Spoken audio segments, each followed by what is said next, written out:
Dan penyerangan gunungan akan dimulai kepada Panjenenganipun Bapak Sandu Junaidi. Diserahkan kepada Bapak Bupati Malang Abah Sanusi, dan dilanjutkan kepada Kidalang Bayu Aji.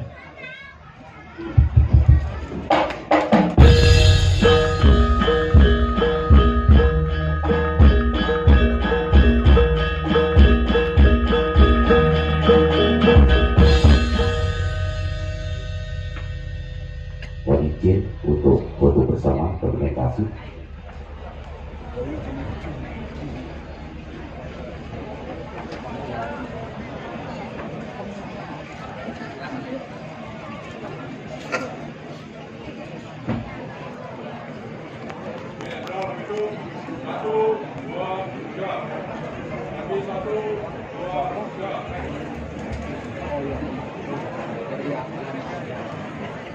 Terima kasih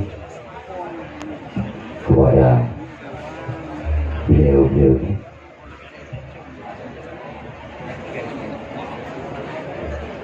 Dan bisa dilakukan. Dan Bapak Ibu, sebagai acara bila dan salah kata saya ucap mohon maaf yang sebesar-besarnya. Juga selamat menikmati pagelaran wayang kulit oleh Bayu Aji All Group. Semoga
Prawayo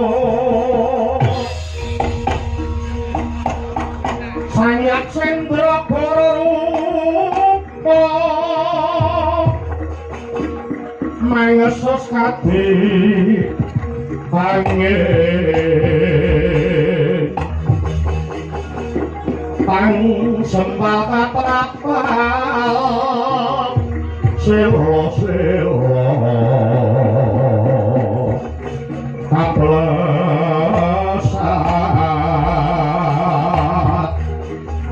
satu lumayu mengungsi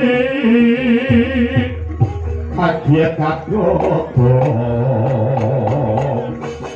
kang joko-joko bumi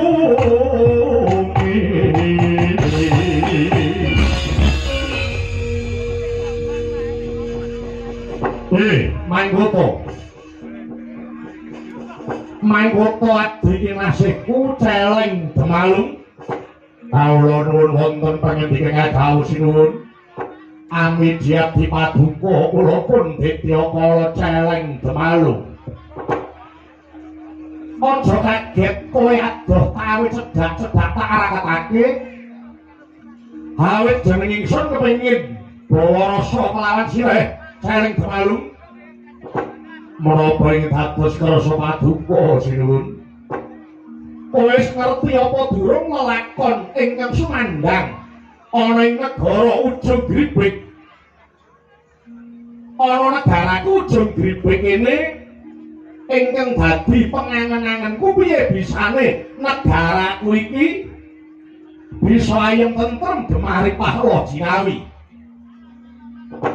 nalika semono ana abdi kinasih ingkang wis tuwa umure ingkang duweni penemu bisane negara Ujung Gribek iki ayem tentrem lan uga ingsun dadi ratu sing ora ana tandinge sak jagat sarangane kudu nyolong Bathari Sri dewaning pangan wong tanah Jawa inggih kowe wis ngerti dhewe Wektu dina iki Bathari Sri wis tak boyong, tak papanake ana ing keputre negara Ujung Gribek. Ing manggenipun paduka sinuwun, Bathara sampun dados saged narendra ingkang boten wonten tandingipun wonten ing alam padang mriku sinuwun. Kula nderek bombong, kula nderek mangayi bagya. Boten dangu Sanghyang Bathari Sri minangka dados garwa Prameswari paduka wonten negari Ujung Gribek. Nanging mengene kados pundi? Bathari Sri gelem takpek bojo ning ana syarate. Menapa syaratipun? Syarate Prabu Nila Taksaka kinanggaweke omah sing balungane saka kayu jati wulung. Ya. Bathari Sri gelem takpek bojo ning aku kudu gaweke wisma utawa omah ingkang dumadi saka kayu jati wulung. Kayu jati wulung. Ya. Lan ingkang angka 2 syarat sing abot. Liripun dos pundi? Yen perkara kayu jati wulung kowe ora sandadak bingung. Merga kayu jati wulung kuwi sing duwe wong tuaku dhewe. Ya Kanjeng Rama Pandhawan Gembung tanpa sirah. Kuwi sing kagungan ning syarat sing angka 2 iki sing tak anggap abot. Menapa syaratipun? Bathari Sri gelem takpek bojo. Waton aku kudu bisa nyembelih ratu sing getihe putih saling kemalu. Lho. Menapa wonten narendra ing getihipun putih? Lah ya kuwi. Sak lumahing bumi sakurping layet aku durung tau ngerti ratu ngendi sing getihe putih. Mula kang sapa iku saling kemalu kula wonten dawuh. Kowe golek sisih melik sapa sing ngerti ratu getih putih? Ing kono enggal diranyet kuwi dadi tumbal lan dadi pituton nggonku ngrabi marang Bathari Sri. Oh inggih, kula piyambak inggih dereng dungkap sinten ratu ing getihipun putih. Saka pangawasmu abdi dalem ana ing Ujung Gribek ana sing tuwa apa ora? Inggih wonten, inggih menika ingkang ngabdipun Togo Tejo Mantri kalian ingkang ngabdipun Bilung Sarawita. Mara timbal aku kepengin sabut-sabut karo Togo karo Bilung. Wis tak dawuh. Ya bayang ninggal nyonak lawan kamunan Wiman merek kamunan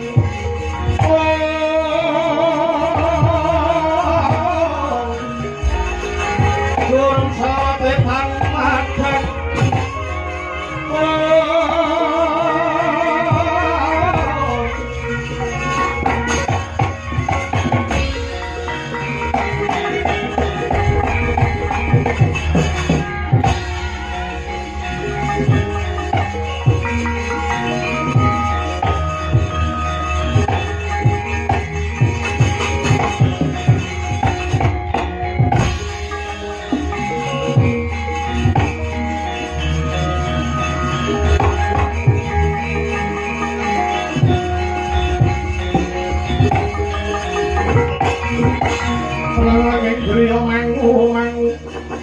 Mangundung kanduhan mangleleno tanpa kaning yen mangkulu samangku sang Dyahutama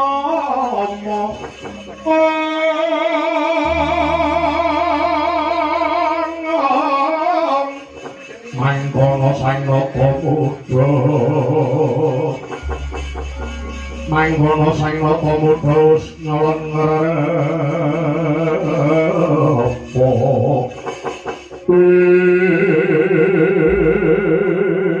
Obrok wonten dawuh Bilung dalem bose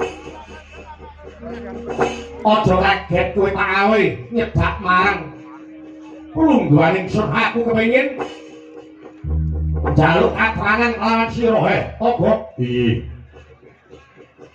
kowe kuwi abdi sing tuwa dhewe ana kene inggih kula menika abdi sing tuwa nggih kantun kula kali Bilung niki oh inggih liyane pun wejah sedaya yen ngono kowe nduweni pengalaman sing akeh pangestu paduka kula menika suwita wiwit Prabu Rahwana Raja ing nagari Ngalengka menika sampun kula lampahi sedaya saiki arep takon karo kowe badhe ndang menapa kowe ngerti apa ora ratu sing getihe putih ana ngalam donya iki sapa menjeriyen kok paduka paring dawuh nyuwun pirsa ratu sing getihe putih niku ajeng nggih napa Wangsula menjeriyen ta kula tak nyuwun pirsa kok golek ratu getih putih niku enten apa Obrok nggih mulane aku golek ratu getih putih jalaran arep nuruti sing dadi panyuwune ganti laning atiku Sanghyang Bathari Sri sing wis tak colong saka tanah Jawa. Oh inggih. Bathari Sri gelem tak rabi ning duweni penjaluk sepisan kon gaweke wisma utawa omah balungane saka mustikaning kayu jati wulung lan uga njaluk ditumbali ratu getih putih. Mula aku harus ketemu karo ratu getih putih tak bleh kanggo tumbal. Pangapunten sampeyan ku napa wis jeleh nyawang srengenge kok goleki ratu getih putih. Mbok iki sampun to. Menawi paduka ndaratur kula Bathari Sri niku dibalekke mawon ten tanah Jawa. Niku pusakane para among tani ten tanah Jawa. Paduka kok nyolong Bathari Sri.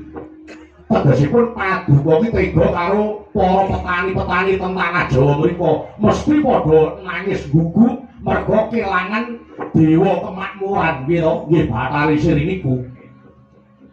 Kok piye kowe isih kerasan melu aku apa ora?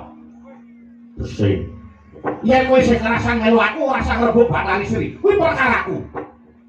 Oh nggih pun Ratu Getih Putih. Nah, menawi paduka ndangu Ratu Getih Putih niku sinten? Ratu Getih Putih niku Narendra Ngamarta, jejuluk Prabu Puntadewa. Puntadewa? Inggih. Nah, kuwi sing tak goleki.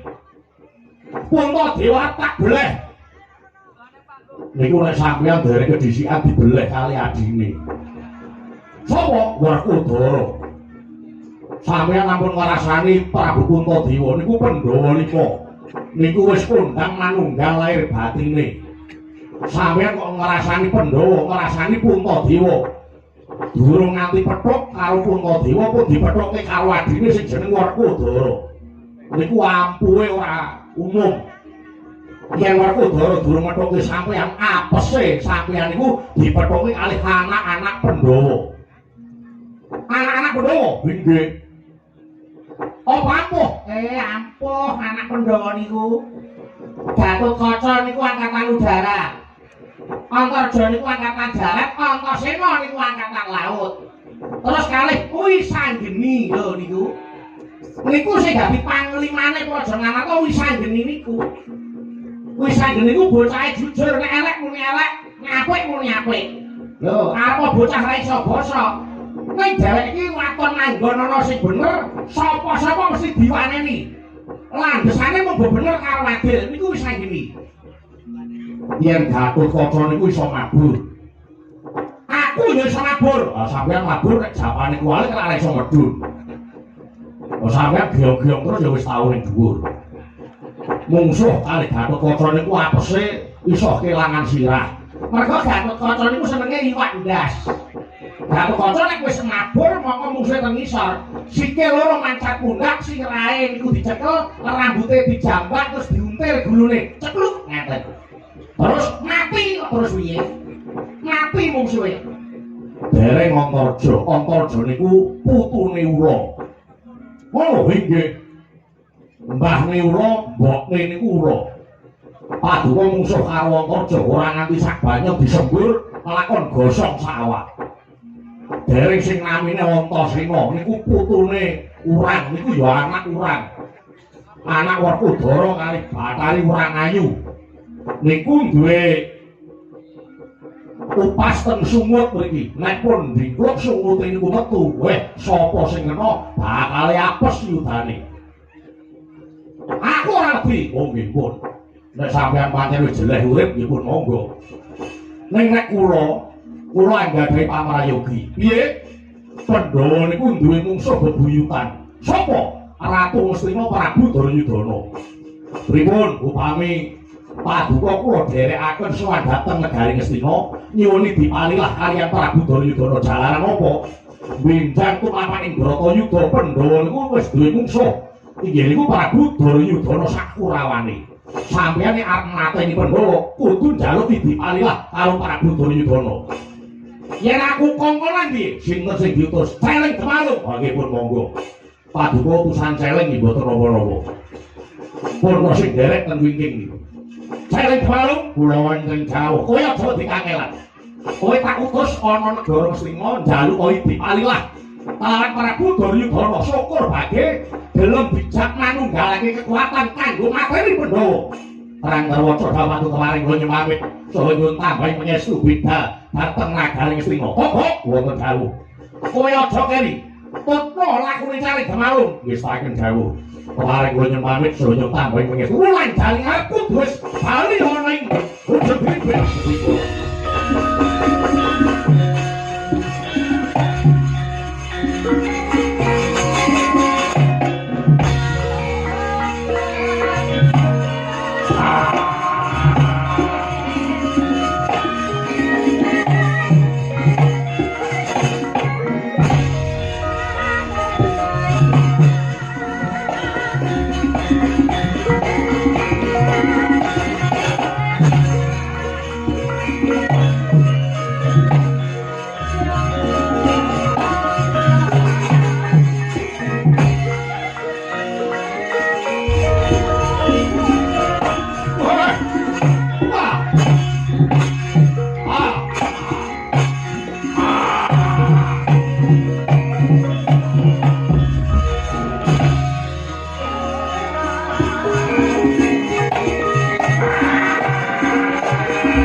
Wardine Sirna arep nggih swasana tentrem Drata Hangesti pitana iku luhur Sirna kang ngolo mahanani jagat tentrem ana kita Hangesti marang luhuring budaya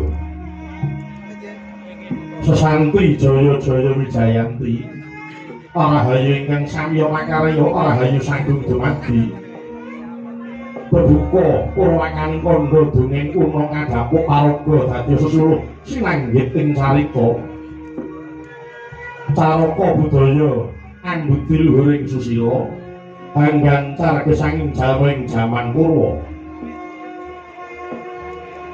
ala becik wis sinakup saking carita yaiku sejatine nonton wayang purwa ingkang parayoga pinuladha ingkang ala hayya katempa kaya jalma ngilu kaca uring diri temah tuwuh rasa rumangsa murumangsani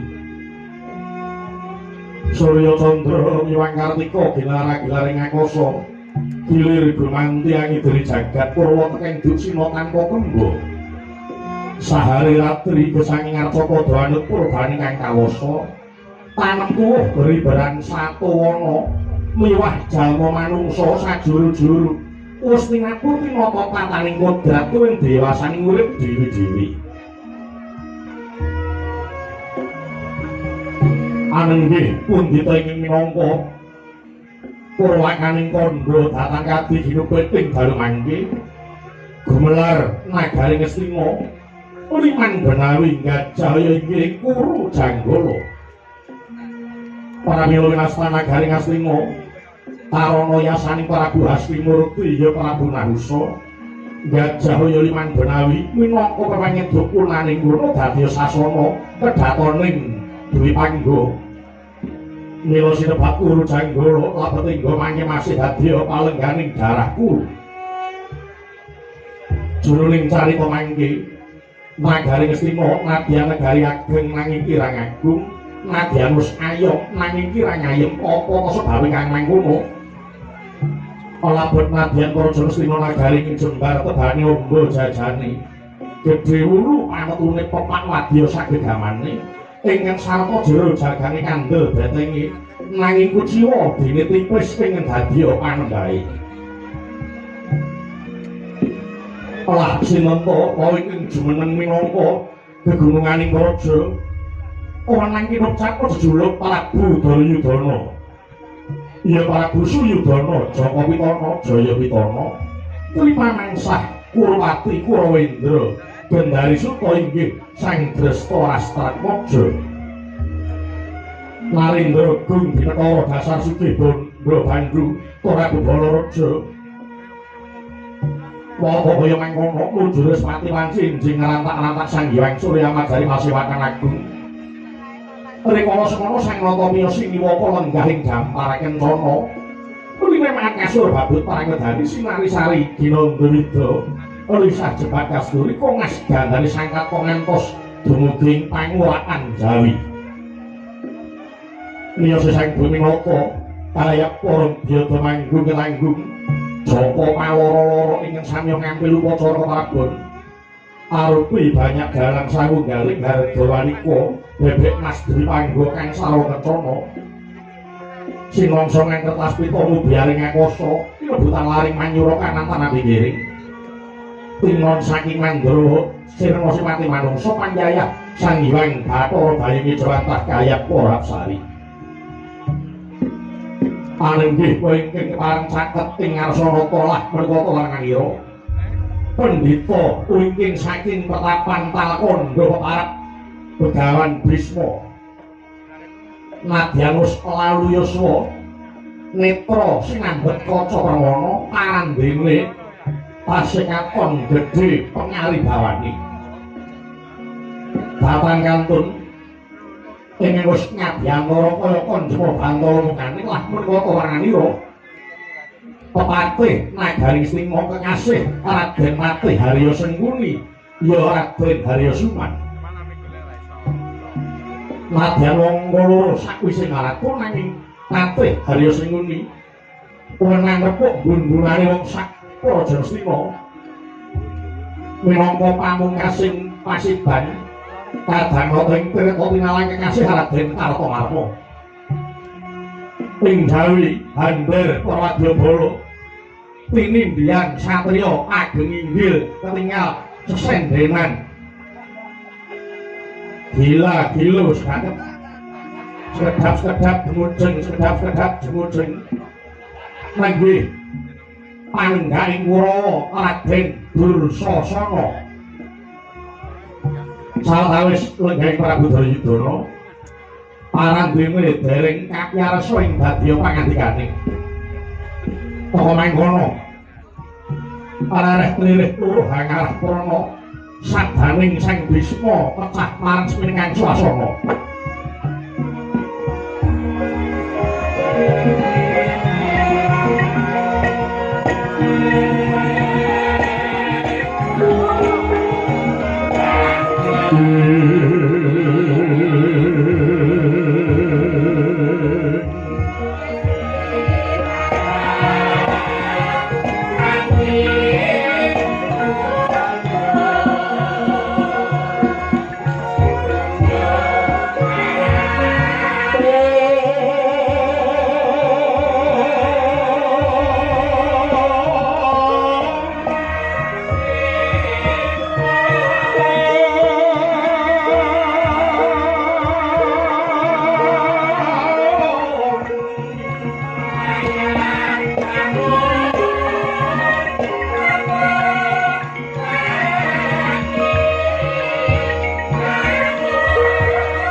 sahanane kang nikarang sehingga mawe duka saweku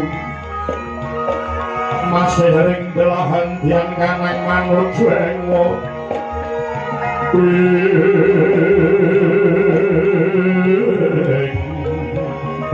Kurinjeng nayakaning ngerat duteng ngerat kutomo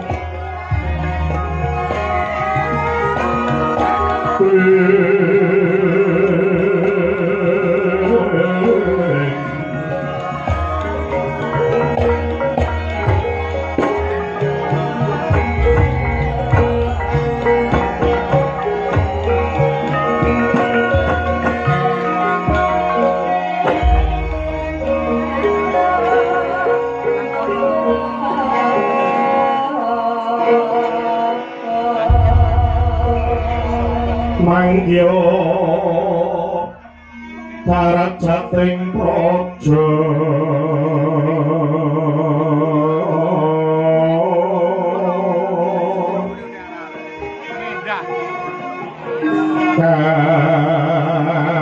kawuryan usunyori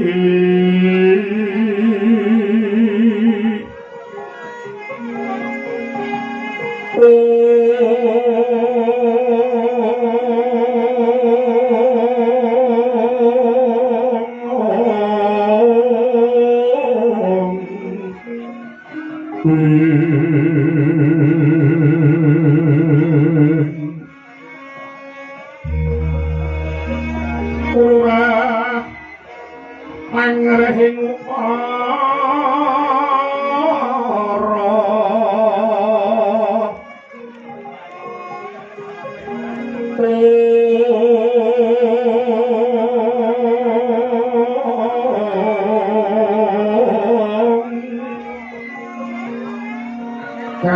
karono tanpa kalupi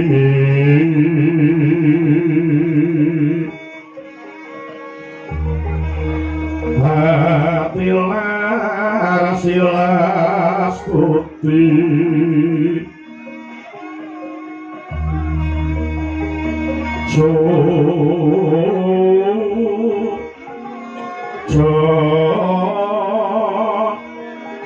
Sarjana kelu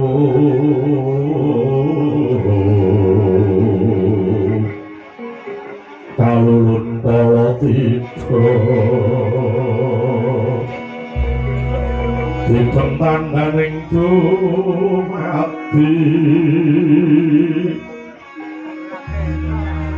Aradaing aradining karo bangur beda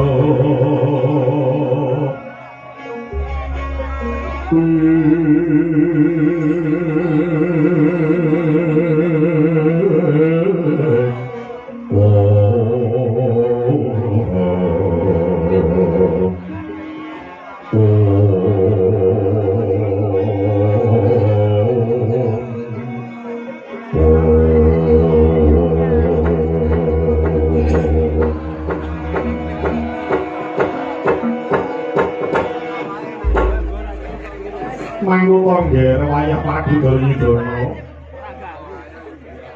mantu-mantu yang nyuwun panyapura jaran kumawani matur ngersaning paduka wayah Prabu ingkang tanpa tinimbalan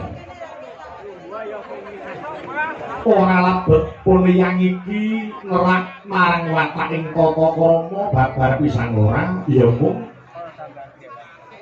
saka gedene pangimanipun yang tumrap marang wayah Prabu Ngastina wiwit lenggah siniwaka nganti ngeri kalenggan iki kok durung paring dawuh apa wigatining pasilakan kepara ndak sareng paduka wayah Prabu kok lagi duka kuwi banjur sapa sing dianggep luput wayah Prabu moringgal paring dawuh nggih wayah Duryudana yen paduka wayah Prabu ora enggal maring dawuh bisa mangani golek rungeh ingkang padha sangat biantara iki wayah Prabu kalem memo limut alamatan jroning alam kanyut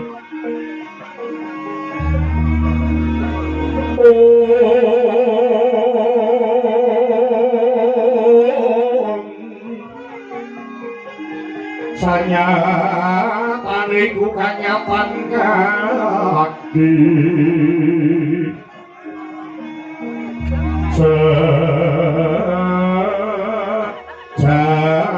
lientan hemo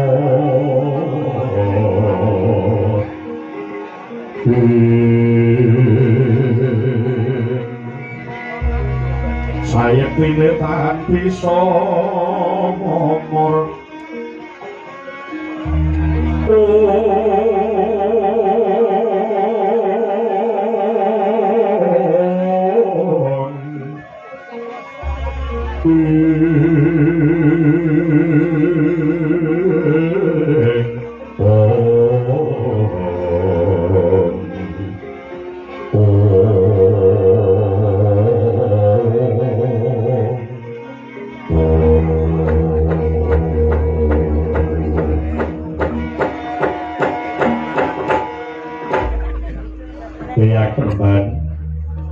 kepiye wayah Prabu kula nyuwun pangapunten dene sawetawis kula boten matur wonten ngarsa paduka tiyang permaling Prakondo ya ora dadi apa malah kepara lega rasanipun tiyang dene paduka wayah Prabu wis kersa paring dawuh menawa kepareng kawedaring kathah banjur apa kang dadi penggalianing paduka wayah Duryudana nggih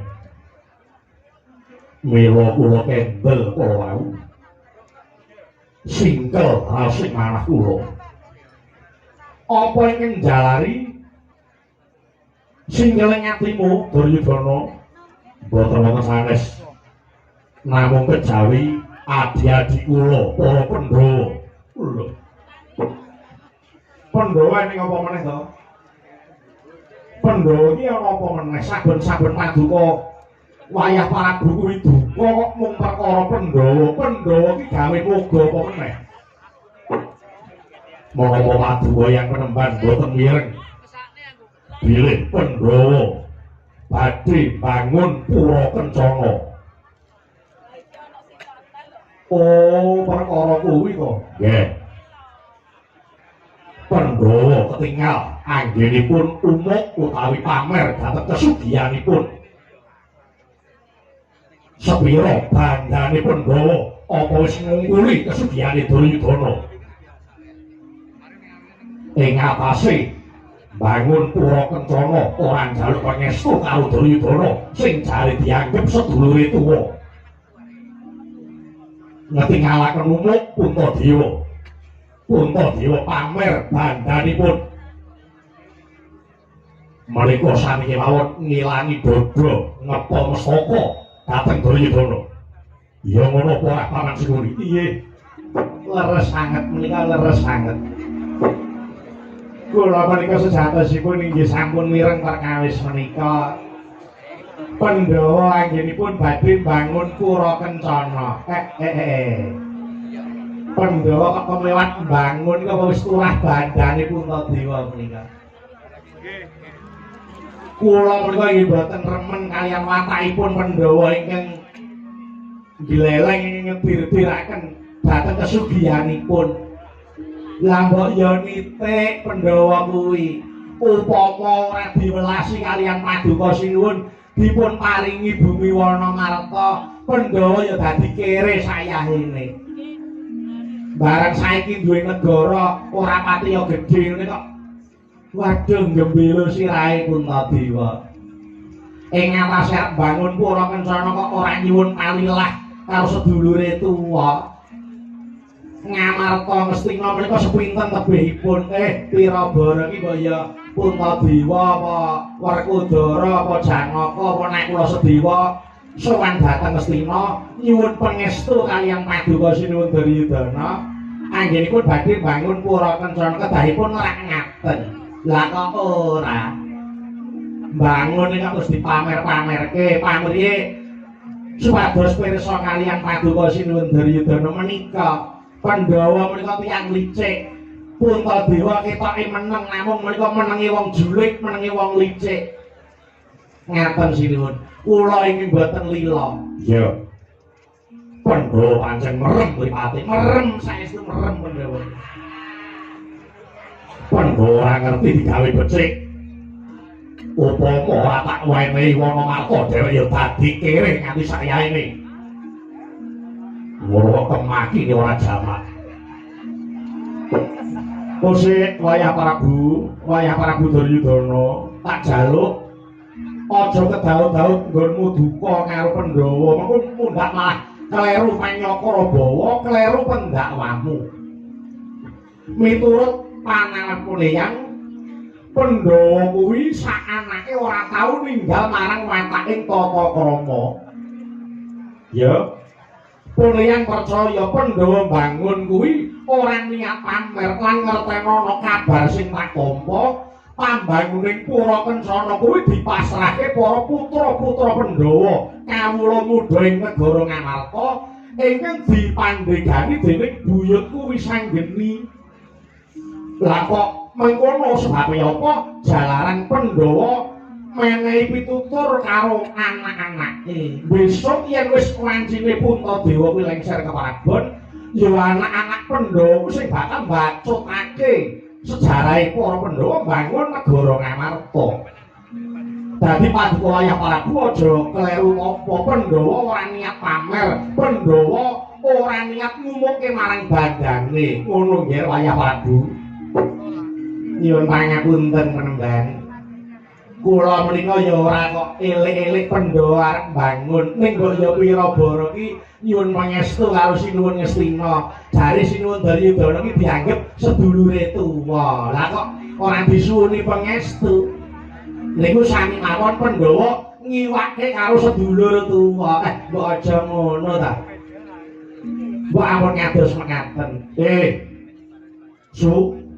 Suman. Pangandani ya.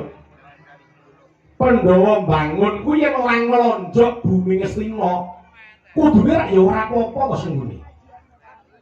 Lah kok malah ngelincipi barang sing kudune ora perlu tok lincip, ora perlu tok tarungke. Kandhamu kuwi ketoke alus. Nek kok rasane kaya arep ngedu Pandhawa karo Kurawa. Mbok aja ngono to senggone. Kowe iki dadi patih saya tuwa tindak tanduk muna-muni solah bawa kuwi didelok karo anak putumu. kowe iki wong angka loro sakwise ratu, ya. Lambene iki nek muni ditata aja mung maton gambleh lambemu kuwi. Apa kowe ora titen to? Kowe ora titen. Yen to tumindak sing ora becik kuwi wis dadi titenane wong sak jagat iki, ya. Ngendi nggon ngendi papan. Angger isih ana sengkuni ora bakal tentrem. Ya desa, ya kutha, ya kedung salah barang ini iki. Nek isih ana sengkuni ora bakal tentrem. Kaya ngono kok kowe ora nyuda karo tumindakmu sing ora apik to sing ngene. Kowe iki saya tuwa wong tuwa iki menyang ngendi parane, namung ngadang-adang timbangane sing gawe urip. Kudune kaya kowe iki nglumpuhke sangu kanggo besok sowan ana ngersane Gusti Kang Cipta Jagat. Ora kok terus serakah dakah-dakah ana Pandhawa karo Kurawa rukun sajak kowe ora seneng. Angger ana wong rukun tok jaili negara tentrem, kowe ngobak-obak karben dadi geger jroning negara. Kowe iki jane menungso apa kirik aku tak tinggal jero. Sing sedeng kirik kae diopeni gelem tunggu omah. Lah kok kowe sing menungso kok ora ngerti matur nuwun karo Pandhawa iki kepiye? Kudune kowe matur nuwun karo Pandhawa jalaran apa? Kowe mbiyen dadi patih ana negara Mestina iki ora ana sing milih, ngerti? Ora ana sing milih. Aja ana welase anakku Pandhu, bapake Pandhawa, kowe ora bakal dadi patih. Lah kok ya dirih atine putu Udayudana kuwi aja nganti daud-daud, aja nganti duka. Moko mundhak malah kleru Panyakra Bawa, kleru oleh ndakwa. Ngalah nek kula ya ora. Pandhawa bangun ora njaluk dipalilah. Menika sami mawon mamerke kadigdayane napa menika dipasrahke karo Wisanggeni. Cah nom-nom ngamarta niku isane apa? Niku ya mung salah sijining cara. Mengko nek wis bangun, nggih ta, ketok sing bangun iki para kawula muda. Lah, jroning bangun niku napa sing dadi ancase Pandhawa? Sing ngene, Pandhawa bangun Pura Kencana kuwi manut kabar sing tak tampa. Kuwi kanggo nampa tamu saka liya negara, kanggo liru wujude sumber daya alam. Karben wong mancanegara kuwi gelem nandur pawitan ana negara Ngamarta. Wong mancanegara gelem nandur pawitan ana negara Ngamarta, yen negarane iku mau ayem tentrem ngono. Alah niku ya ora kok. Pandhawa gawe Pura Kencana nggo nglumpuhke para raja Narmati.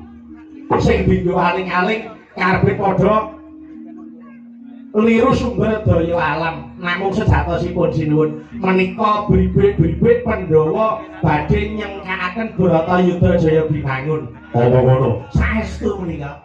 Saestu. Kula dipun sumpah nggih, Pur. Kula sampun bidhalaken telik sandi. Pandhawa badhe ngempalaken para raja Narmati sak jagat kangge nungsung kekiyatan. Sabab menapa? Pandhawa benjang ngadepi Bratayuda ajrih ningali kekiyatan negari Ngastina. Mula payogane mumpung dur kebacut luwih becik digagalke oleh bangun Pura Kencana. Menika kula sarujuk sanget. Kula setuju menika. Kedah dipun gagalaken menawi boten malah bebayani dateng kelenggan Madura sinuwun Ngastina. Kagya berisang kabarang ringanggo dinembet kambe. Sangat nanging bawana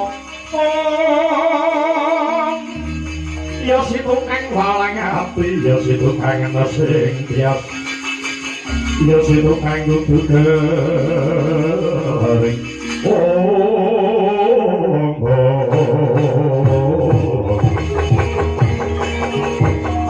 ya telangen ninggal gimana gelar pantah punsar firman mereka kunang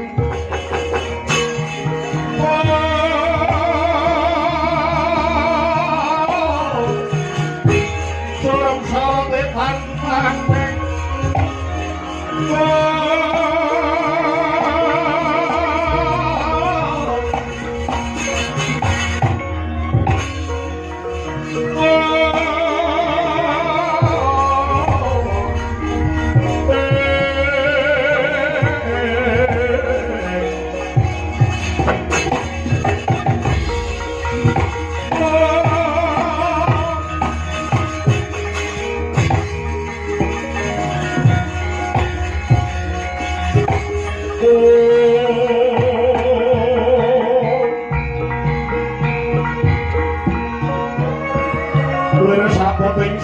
ingkang ngulati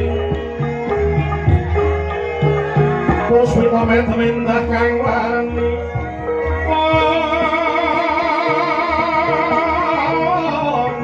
Fitering taman panon kang segala waras iki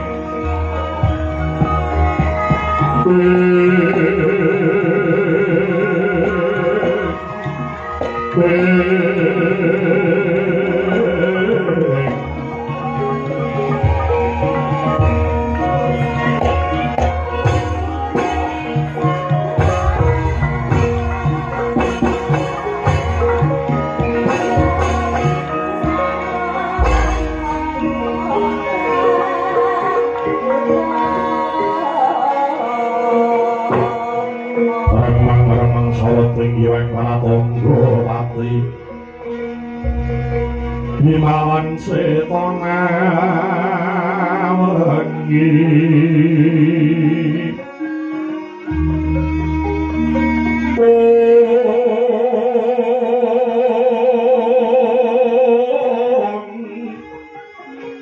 hangganing adoko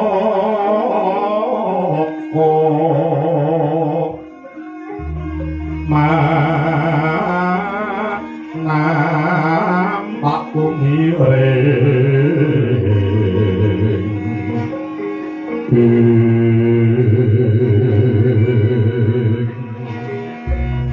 maweh seping sarira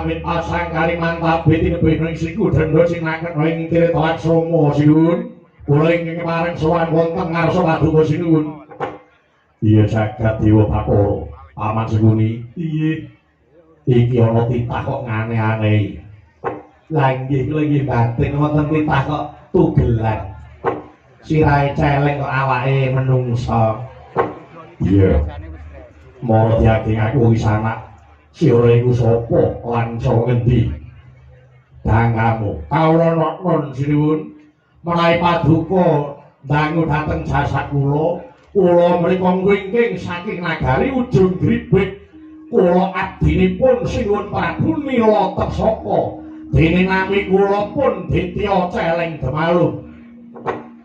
Celeng Demalung kawula non mriki menapa leres kula menika sampun ngadhep sinuwun Prabu Duryudana iya ora sisip ing Sotarindra Ngastina Prabu Duryudana waduh sinuwun sewu bejo kemayangan dene kula sampun saged ngadhep wonten ngarsa paduka sinuwun Duryudana ana parigawe apa katut semengko ngawak bojo para tamu ana ing Pendhapa Ngastina sinuwun kejawi kula ngaturaken sungkem ingkang sakelahipun wigatos kula dipun utus kaliyan ratu Gusti kula Prabu Nila Tersaka kowe diutus sapa kula dipun utus nyuwuni dipalilah kaliyan paduka Prabu Duryudana kowe njaluk dipalilah ngenani bab perkara apa sinuwun dinten menika sinuwun Prabu Nila Tersaka badhe nentremaken negari ujung gribek lah syaratipun supados negari ujung gribek kala ayem tentrem kedah pinumbalan ratu ing getihipun putih manut katerangan ingkang kula tampi Narendra getih putih menika boten wonten sanes namung kejawi Narendra ngamarta Prabu Puntadewa lajeng sinuwun Prabu Nila Tersaka paring dawuh bilih kula dipun utus nyuwuni dipalilah menapa wonten kepareng paduka menawi kula badhe mejahi Puntadewa kelilip paduka sinuwun Duryudana iya jagat dewa Bathara paman seguni kula wonten dawuh teka iki ana rembug sing aneh-aneh Celeng Demalung nyuni dipalilah arep mateni Puntadewa kepiye paman menapa wonten keparengipun kula badhe nanggapi aturipun Celeng Demalung tak wenehi wektu moringgal purbane paman. Purun sangkan sing langit kelak-kelakan pun lirigin tangin sang maweh gandung sabarang kaduru kirmuyak maye celeng demalung lho paduka menika sinten ditekongake wae aku iki Patih Ngastina kene jenengku Patih Harya Sengguni. Oh inggih Raden Patih dipun tepangaken kula pun celeng demalung. Iya kowe mau kandha yen to kowe arep goleki ratu getih putih kok nggo tumbal kabeh tentrem negara ujung gribik kawula nono nggih Raden. Sanding kula ngertos Puntadewa menika mengsah buyutanipun Prabu Dayudana mila kula lajeng nyuni dipalilah menika menapa dipun keparengaken. Yen kowe nyuni dipalilah karo Sinuwun Duryudana aku minangka wakile Sinuwun Duryudana iya aku menehi palilah kowe mateni Puntadewa sak pendhawane sisan syukur sak anak-anake luwih cepet kowe mateni Puntadewa malah luwih prayoga saling kemari.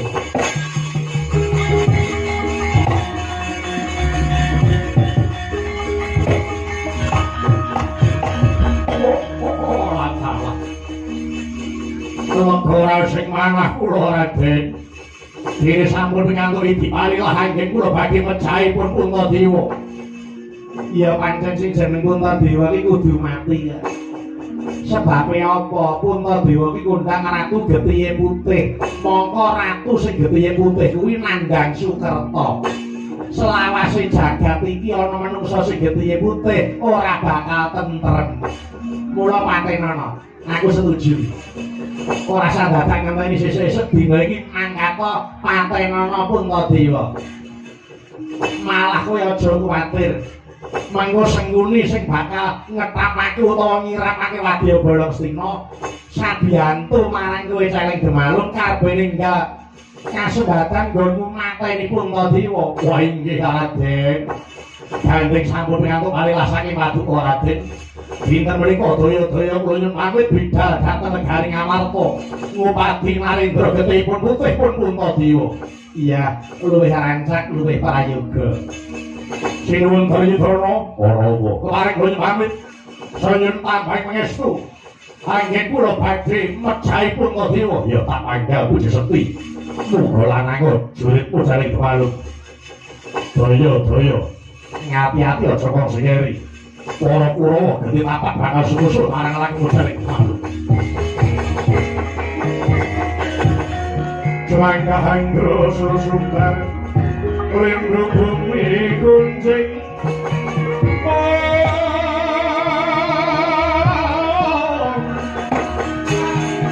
lalu kodrung koro ketemu menang jawabni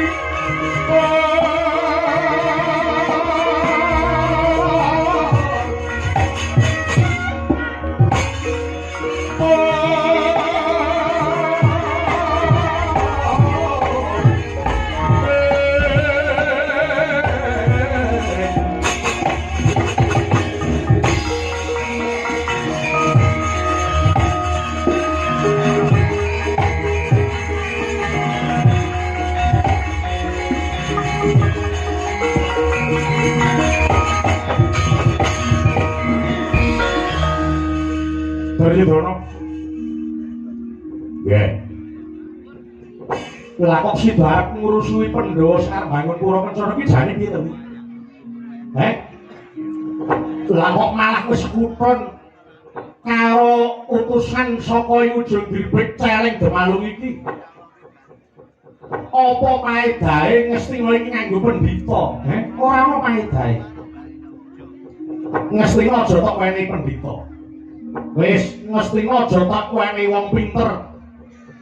Ngastina kuwi kebak ana kaya balane Sengguni sing gentho watake kuwi. Ana wong tentrem ora seneng, ana wong rukun ora seneng kabeh ku ditabrake. Duryudana. Eling-eling sing dadi gawe Muryang iki. Sapa sing niwiti cidra, wahyune bakal sirna. Eling-eling kuwi.